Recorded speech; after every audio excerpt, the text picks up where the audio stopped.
आजिर राशिफल अगस्ट 20 तारिख बुधवार। आसंतु जानिबा आजिर राशिफल विषय रे। मेष आशावादी होई रहिबे। किछि अज्ञात भय द्वारा असुविधारे पड़ी पारंती। निज साथींको स्वास्थ्यर जत्न नियंतु। खर्च वृद्धि पाइब। आपण पिलामानंक ठारू भल खबर पाई परिबे। विब्रत होई कार्य करिबे। व्यवसाय चिंताजनक हेबो। वृष राशि को श्रीचंद्र जोग रही। भाषण रे मधुरता रहिब। पारिवारिक जीवन खुशी हेब। वैवाहिक सुख वृद्धि पाइब।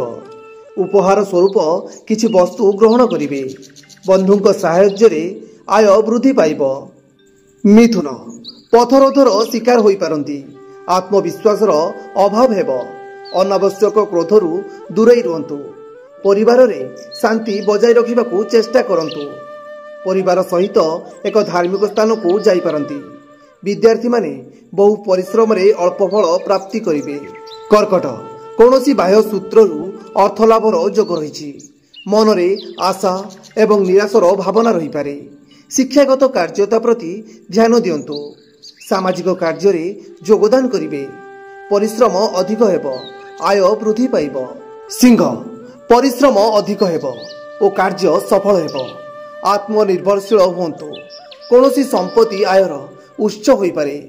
आपण जणे बंधुंक समर्थन मध्य पाइबे। चाकरी रे स्थान परिवर्तन हेबार संभावना अछि। कन्या मन शांत रहिबो। पितामातांक स्वास्थ्यर जत्न नियंतु। आपण जणे बंधुंक सहाय्य रे चाकरीर सुजोग पाइबे। आत्मसंतोष लाभ करिवे। खर्च सामान्य वृद्धि पाइब। विद्यार्थी भविष्यत चिंता करिवे। तुला शारीरिक और मानसिक पीड़ा अनुभव करिवे। आत्मविश्वास रहिबो किंतु शांत रहिबाकू चेष्टा करंतु। आय एवं अधिक खर्च होई पारे। बंधुक सहाय्य रे आयर उच्च पाइबे। व्यवसाय मध्यम हेबो। विद्यार्थी परिश्रमी हेबे। बिछा आज बिछा राशि को घातचंद्र। मन अस्थिर रहिबो।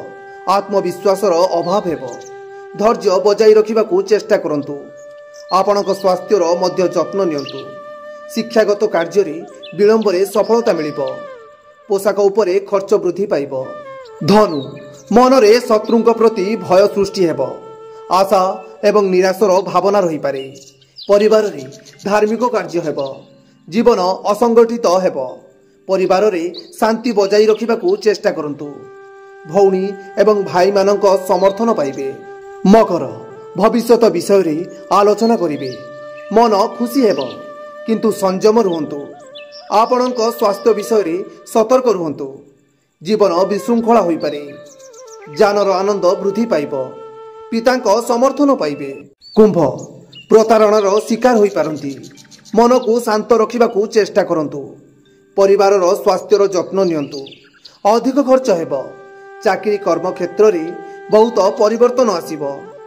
भ्रमणर संभावना अछि। मीन उच्च सम्मान प्राप्ति करिवे तथापि मन अस्थिर होई पारे।